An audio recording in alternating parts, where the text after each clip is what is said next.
Welcome back dear aspirants. NCERT summary में today we are going to cover the last chapter of class 6 geography जिसका नाम है India A climate vegetation and wild life. Bharat के बारे में बात करेंगे जिसमें भारत की जलवायु, भारत की वनस्पतियाँ और भारत के वन्यजीवों इनकी बात करेंगे। ओके, लास्ट चैप्टर है। इसके बाद हम क्लास 6 का ज्योग्राफी पूरी तरह से कंप्लीट कर लेंगे and then we will move on class 7 of geography. Okay, तो आइए शुरू करते हैं। सबसे पहले एक डिफरेंस जो आप लोगों को पता होना ही चाहिए, वेदर और क्लाइमेट में क्या डिफरेंस है। What is the difference between मौसम एंड जलवायु, जलवायु और मौसम के बीच में क्या डिफरेंस है। ओके, तो सबसे पहले आप ये जान लें कि मौसम ये बहुत ही छोटे समय की बात की जाती है और जलवायु एक बड़े समय की बात की जाती है।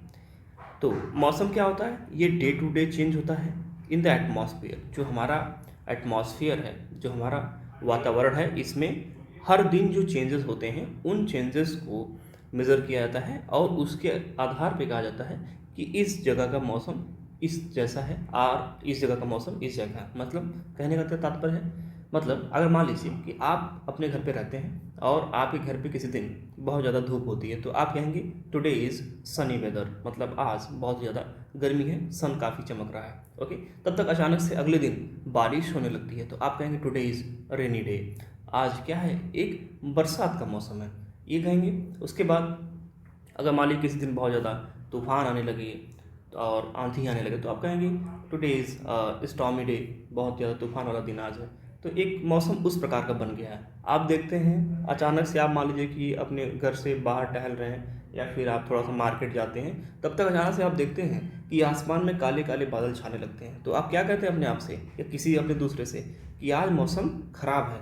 तो क्यों कहते हैं? क्योंकि वो कुछ देर का बात होता है, कुछ देर की ही बात को आप कहते हैं कि देखिए आज कुछ देर में ऐसा होने वाला है या फिर कुछ देर में ऐसी स्थिति हम फेस करने वाले हैं, तो उसको कहेंगे मौसम खराब। लेकिन आप कभी ये नहीं कहते हैं कि आज जलवायु बहुत ख़राब है, ऐसा नहीं कहते हैं ना। तो वही होता है, मौसम क्या है, एकदम छोटे टाइम पीरियड की बात करते हैं। 1 दिन, 2 दिन, 4 दिन, 5 दिन, 6 दिन, 7 दिन, 1 हफ्ता, 10 दिन, इस तरह का। जैसे मान लीजिए कहीं कभी कभी क्या होता है, लगातार 10 दिन तक बारिश हो रही है, आप कहते हैं अरे मौसम आजकल बहुत ख़राब है, आजकल बहुत ख़राब है, मतलब इधर आसपास के कुछ दिनों में मौसम काफ़ी बिगड़ा हुआ है, काफ़ी ज़्यादा बारिश हो रही है। तो ये मतलब हो गया मौसम का, वेदर का। ओके, नाउ क्लाइमेट की बात करते हैं। तो क्लाइमेट भी देखिए मौसम का ही एक एक्सटेंडेड वर्जन है। मतलब कि जब आप किसी एक जगह, किसी पर्टिकुलर प्लेस का कई वर्षों तक लगातार जो मौसम उसका रहा है उसका एक एवरेज निकाल लेते हैं। ओके, तो वो जो एवरेज निकल कर आता है ना उस पर्टिकुलर प्लेस पे मौसम का, तो उस एवरेज को हम कहते हैं कि यहाँ पर जो क्लाइमेट है, जो जलवायु है, इस प्रकार की। मतलब अब हम कहते हैं अगर कि आप जाते हैं राजस्थान में। ओके, अब राजस्थान में जाने के बाद आप क्या महसूस करते हैं कि आप 1 साल रहते हैं, 2 साल रहते हैं, 3 साल रहते हैं, करते करते 10-20 साल आप वहाँ पे बिता देते हैं और आप देखते हैं कि राजस्थान में गर्मी बहुत पड़ती है, मतलब बारिश कम होती है और वहाँ पर गर्मी ज़्यादा पड़ती है। तो अब इतने सालों में आपने ये अनुभव किया है कि राजस्थान का जो मौसम है वो लंबे समय से ऐसा है और लंबे समय तक ऐसा ही रहेगा। तो आपने उस मौसम को क्या कर दिया फिर कि यहाँ का जलवायु भी ऐसा है, मतलब यहाँ पे गर्मी पड़ती है बहुत ज़्यादा, यहाँ पे ड्राइनेस बहुत ज़्यादा है, यहाँ पे हॉट एंड ड्राई वेदर होता है, यहाँ पे हॉट एंड ड्राई क्लाइमेट होता है।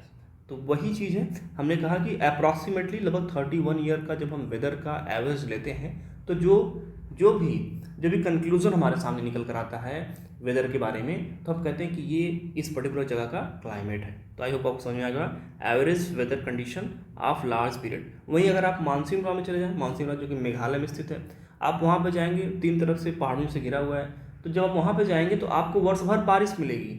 ओके, और अब जब ऐसे आप लगातार कई वर्ष वहाँ बिताएंगे तो आप कहेंगे यहाँ तो हमेशा बारिश ही होती रहती है। तो यहाँ का मौसम बारिश जैसा हमेशा रहता है और चूँकि लंबे समय तक रहता है तो उस पूरे मौसम के एक एवरेज को आप कह देंगे कि यहाँ का क्लाइमेट ही क्या है, रेनी टाइप का। भाई यहाँ तो बारिश हमेशा होती रहती है, तो ये बिल्कुल रेनी वाला एरिया है। ओके, तो इस तरह से हम क्लाइमेट और वेदर को डिफ्रेंशिएट करते हैं। आई होप कि आपको बिल्कुल बातें क्लियर हो गई होंगी। ओके, आइए कुछ और पॉइंट्स इनके बारे में देख लेते हैं। जैसे हमने बात किया वेदर के बारे में तो उसमें कहा गया it includes changes in temperature, rainfall, sunshine and etcetera. मतलब कि वेदर में क्या होता है, टेम्परेचर में चेंज आता है, कभी बहुत ज़्यादा अचानक से गर्मी पड़ने लगी, अचानक से टेम्परेचर गिर गया, ठंड पड़ने लगा, या फिर बारिश होने लगा, रेनफॉल होने लगा, या फिर सनशाइन होने लगा, सूर्य की किरणें बहुत तेज चमकने लगी। तो इस प्रकार के चेंजेस आते हैं। और इसमें देखिए हम कहते हैं सनी डे है, फिर कहते हैं विंडी डे है, बहुत तेज़ी से हवा चलने लगी, आंधी चलने लगी तो विंडी डे बना दिया उसको। कोल्ड है, ठंड हो रहा है तो कह दें भाई बहुत ही कोल्ड नाइट है या कोल्ड डे है। हॉट है, काम है, बिल्कुल शांत है, हवा नहीं चल रही, कहेंगे एकदम हवा नहीं चल रही, बिल्कुल गर्मी सी हो रही है। तो इस प्रकार के टर्म्स को हम चिपका देते हैं जब हम देखते हैं कि किसी भी पर्टिकुलर प्लेस का 1-2 दिन का या 1 हफ्ते 10 दिन का वेदर जो है इस प्रकार का होता है। नेक्स्ट क्लाइमेट की बात करें, it is affected by location. उस पर्टिकुलर जगह का लोकेशन कैसा है, अल्टीट्यूड, ऊंचाई कितनी है समुद्र तल से, डिस्टेंस फ्रॉम द सी, और समुद्र से दूरी कितनी है, एंड द रिलीफ कैसा उसका फीचर है। तो इन सब चीज़ों पे जो क्लाइमेट किसी जगह का डिपेंड करता है। क्योंकि अभी मानसून में आप जा रहे हैं तो मानसून रहा क्या है, 3 तरफ से पहाड़ियों से गिरा है, तो उसका जो रिलीफ है अलग ही टाइप का है। तो क्या होता है, हवाएं जब उसमें जाती हैं तो वो उसमें घिर कर रह जाती हैं, फिर वहीं वर्षा करती हैं खूब। तो काफ़ी ज़्यादा फर्क पड़ता है पर्टिकुलर प्लेस के रिलीफ का, लोकेशन का, अल्टीट्यूड का, डिस्टेंस फ्रॉम द सी का। तो इन सब चीज़ों का भी हमने बेसिक बहुत ब्रीफ में देखा। आने वाले चैप्टर्स में हम बहुत डिटेल में, बहुत डीप में घुस कर पढ़ेंगे चीज़ों को। ओके, तो अभी छोटा क्लास है तो छोटे क्लास में थोड़ी चीज़ें, लेकिन फिर भी आपको मैं ज़्यादा समझाने का प्रयास कर रहा हूँ। Okay, now moving on next, major seasons of India. भारत की जो प्रमुख ऋतुएँ हैं उनके बारे में क्या है, तो एक विंटर ऋतु है, समर है, रेनी है, ऑटमन है।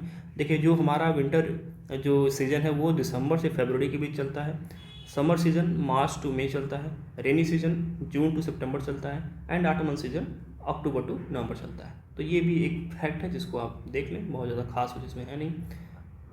कुछ फैक्ट्स और हमने लिख रखे हैं अभी उसी पे, बेस्ड ऑन द क्लाइमेट्स। तो मानसून आप देखिए जो कि मेघालय में स्थित है, receives the world's highest rainfall.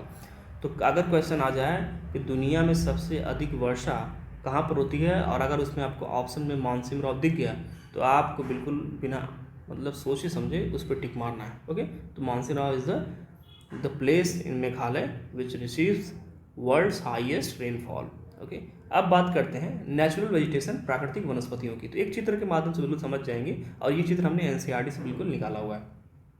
देखिए different types of natural vegetation are dependent on different climatic conditions.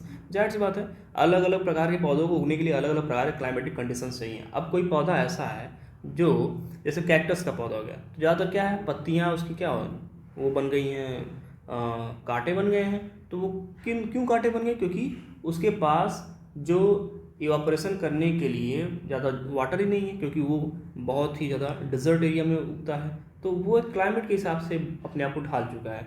तो क्लाइमेट के हिसाब से वनस्पतियाँ क्या होती, चेंज होती रहती हैं। अब जहाँ ज़्यादा बारिश होगी वहाँ पे सदाहरित वन मिल जाएंगे आपको, हमेशा हरे भरे रहने वाले वन मिल जाएंगे।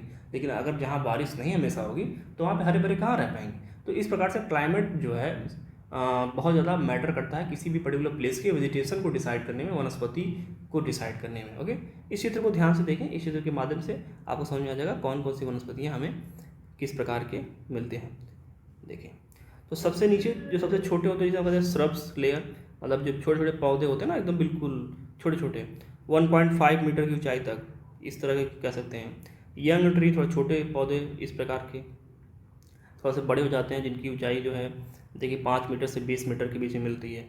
देन कैनोपी की बात करते हैं, जो वितान जिसे हिंदी में बोलते हैं वितान, तो इनकी बात करते हैं तो ये 40 मीटर की ऊंचाई तक मिलते हैं। देन इमर्जेंट लेयर, सबसे ऊपर वाली लेयर जो होती है मैक्सिमम 60 मीटर तक मिल जाती है। तो ये कुछ इस प्रकार के पौधे हैं जो कि अलग अलग क्लाइमेटिक कंडीशंस के हिसाब से उनका जो है विकास होता है। ओके, अब आइए क्यों जो फॉरेस्ट है हमारे लिए इम्पॉर्टेंट है। आपको बहुत सी बातें पता होंगी ऑलरेडी, लेकिन कुछ बातों को हम यहाँ पे डिस्कस कर लेते हैं। जैसे plants release oxygen and absorb carbon dioxide. सबसे बड़ी बात तो यही है कि हमें जीने के लिए जिस भी हमें गैस की आवश्यकता है, जिस भी हवा कह सकते हैं कि ऑक्सीजन गैस की हमें आवश्यकता पड़ती है, तो वो क्या है, लाइफ सेविंग जो गैस है वो हमें मिलता है प्लांट से। तो इससे बड़ी बात तो पहले कोई हो ही नहीं सकती है।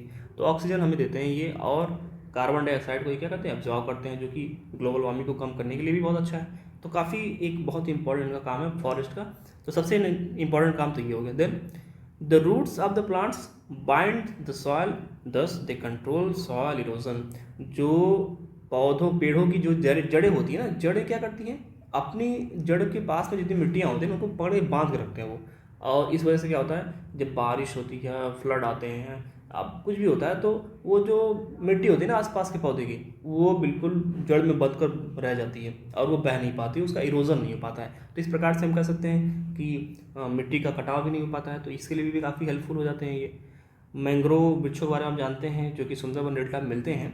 वो क्या करते हैं, आने वाले सुनामीज वगैरह से बहुत ज़्यादा प्रोटेक्ट करते हैं। जो मैंग्रोव के पीछे वाले रिहायशी एरियाज़ होते हैं, ओके, वो सारा जो सुनामी का जितना भी होता है, क्रोप होता है, वो सारा प्रकोप अपने ऊपर ही ले लेते हैं।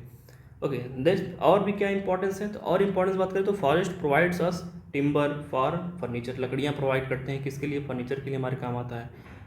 फ्यूल वुड देते हैं, मतलब ईंधन वाली लकड़ी देते हैं, फॉडर देते हैं, चारे इत्यादि देते हैं, मेडिसिनल प्लांट्स देते हैं, हर्ब्स देते हैं, लैस देते हैं, हनी देते हैं, गम देते हैं। तो कई सारी चीज़ें हैं जो कि हमें जंगल से मिलती है, और हम इनका कितना भी शुक्रिया करें वो बिल्कुल कम होगा। तो वही चीज़ें हमने यहाँ पे ये इस चित्र के माध्यम से समझाया आपको, जिसमें हर चीज़ों के बारे में बताया गया कि एक पेड़ से हमें क्या क्या मिल सकता है। हम घर बना सकते हैं, फॉडर फ्यूल हो गया, और इस प्रकार फर्नीचर बना सकते हैं, सॉइल बाइंड करके रखते हैं, ये रबड़ बना सकते हैं क्योंकि इनसे हमें गम मिलता है, टिम्बर और natural habitat for wild life, ये वाला भी देखिए हमने इसे छोड़ दिया, गम, लैस, इन सब चीज़ों का फ्रूट्स मिलते हैं। तो और पक्षियों, वन्य जीवों को रहने के लिए काफ़ी जगहें मिलती हैं। पक्षियाँ अपना अंडा जो है इन्हीं पेड़ों के टहनियों पर कहीं कहीं बनाकर अपना रहती हैं। तो काफ़ी ज़्यादा इंपॉर्टेंस है, और ये इंपॉर्टेंस किसी से छिपी नहीं है। ओके, सम फैक्ट्स, कुछ फैक्ट्स और देख लेते हैं जो कि इस चैप्टर से हैं। गिर फॉरेस्ट, जो गिर जंगल है, वो गुजरात में मिलता है, और ये जो है एशियाटिक लॉयंस का, एशियाटिक शेरों का क्या है, घर है। तो इस फैक्ट को आप याद रखेंगे। वन हॉर्न राइनोसोरस की बात करें तो ये आपको आसाम में मिलते हैं। देन वाइल्ड एसेस की बात करें तो वाइल्ड एसेस आपको रन ऑफ कच्छ में मिलते हैं, कच्छ की खाड़ी में मिलते हैं। ओके, कच्छ के रण में मिलते हैं। Every year first week of October, October का जो पहला सप्ताह होता है उसे हम वाइल्ड लाइफ वीक यानी कि वन्य जीव सप्ताह के रूप में मनाते हैं। तो इस फैक्ट को भी आप ध्यान रखेंगे। Then wild goats, snow leopards, bears are found in the Himalayan region. तो अगर आपका क्वेश्चन आ जाए दैट स्नो लिपर्ड्स कहाँ मिलते हैं, तो अगर हिमालयन रीजन का कोई पार्ट उसमें दिया हुआ है ऑप्शन में, तो आप उसको बिल्कुल आँख बंद करके टिक मार सकते हैं। तो डियर स्टूडेंट, आज हमने पूरा क्लास 6 का ज्योग्राफी क्या कर लिया है, कंप्लीट कर लिया है। अब हम क्लास 7 वाली ज्योग्राफी पे आगे मूव करेंगे। ओके, तो आई होप कि आपको ये पूरा वीडियो पसंद आया होगा। अगर वीडियो पसंद आया तो इसको शेयर करें, चैनल को सब्सक्राइब करें और लोगों को इसके बारे में बताएं। ओके, इसके बाद मिलते हैं अपने अगले वीडियो में, तब तक के लिए नमस्कार।